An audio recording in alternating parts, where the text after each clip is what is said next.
I was reading this book recently, a collection of writings by Frank Belknap Long regarding the friendship he had with H.P. Lovecraft, and I stumbled upon a passage that made me smile because I'd never seen Lovecraft in such a way before. Long recounts the process that Lovecraft went through just to choose a new fountain pen.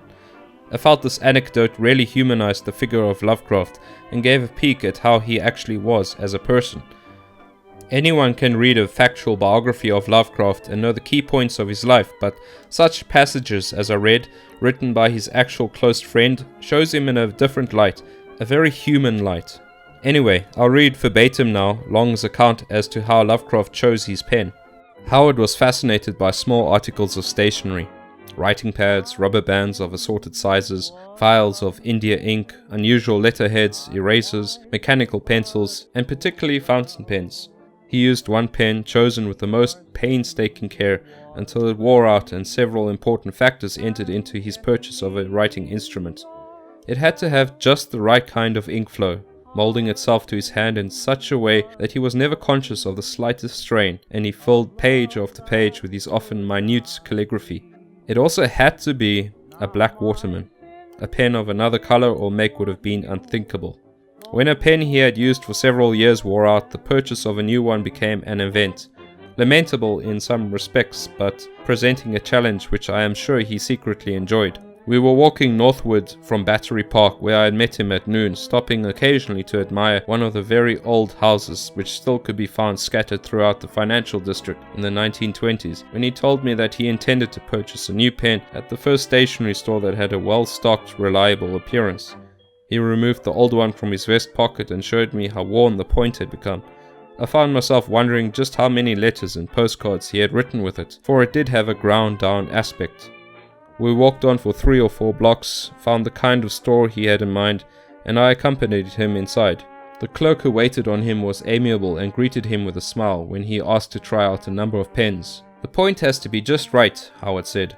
"If it won't put you to too much inconvenience, I'd like to test out at least 20 pens. The clerk's smile did not vanish when Lovecraft turned to me and said, "I'm afraid this will take some time." It was just a guess, but I felt somehow that he had made this kind of understatement that would strain the clerk's patience almost beyond endurance. "We just passed a pipe store," I said. "I'd like to go back and look at the window again. I may just possibly decide to buy a new pipe. I can be back in 15 or 20 minutes. "No need to hurry," he said. "I'll probably be here much longer than that." I was gone 45 minutes. It was inexcusable, I suppose, but it was a clear, bright day. A wind with the tang of the sea was blowing in from one of the East River wharves where several four-masted sailing ships were tied, and I decided to go for quite a long walk instead of returning to the pipe shop. When I got back to the stationery store, there were at least 50 pens lying about on the counter, and Howard was still having difficulty in finding one with just the right balance and smoothness of ink flow. The clerk looked a little haggard-eyed, but he was still smiling, wanly. The careful choice of a fountain pen may seem a minor matter, and hardly one that merits dwelling on at considerable length, but to me it has always seemed a vitally important key to the basic personality of HPL in more than one respect. He liked small objects of great beauty, symmetrical in design and superbly crafted, and by the same token larger objects that exhibited a similar kind of artistic perfection. And the raven black waterman he finally selected was both somber and non-ornate, with not even a small gold band encircling it. That appealed to him in another way, and was entirely in harmony with his choice of attire. I guess to Lovecraft, the writer, this would have been as important as a guitarist picking out a new guitar.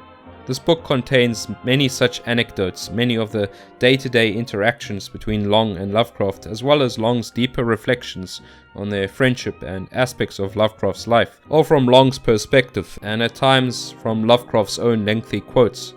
The book is not a biography really. Over 20 chapters in length, each is mainly focused on some period of Lovecraft's life, not necessarily chronologically. Issues that Long talks about are Lovecraft's finances, his connection with other writers, how Lovecraft viewed society, his marriage to Sonia Green, the perception of Lovecraft after he died, which myths about Lovecraft are bullshit and which ones hold some truth, and much more. There are some real character building moments like the one about Lovecraft in his pen, moments when you get a glimpse at how Lovecraft was to have around you, how he was as a human being. Moments like when Long and Lovecraft went to a museum and Lovecraft got an infection from touching an Egyptian exhibit. When they used to visit each other's houses, the shock that Long had the first time he saw Lovecraft with a woman, Lovecraft's tendency to give everyone a Roman sounding name, this type of stuff. This isn't the type of stuff one will read about in a typical biography of Lovecraft. That's what the appeal of this book is. Look, even S.T. Joshi, a top authority on Lovecraft, never met the man. Long did, and as such had an understanding of the man that nobody today can ever have. So if you liked this video and would like to hear more about how Lovecraft was as a day-to-day person, some more anecdotes, let me know in the comment section and surely I can find some more to tell you about. There are certainly no shortage of them in this book. And if you'd like to buy this book yourself, I'll put a link in this video description where you can buy it at a good price and with free shipping. Anyway, thanks for watching this video and see you guys in the next one. Cheers.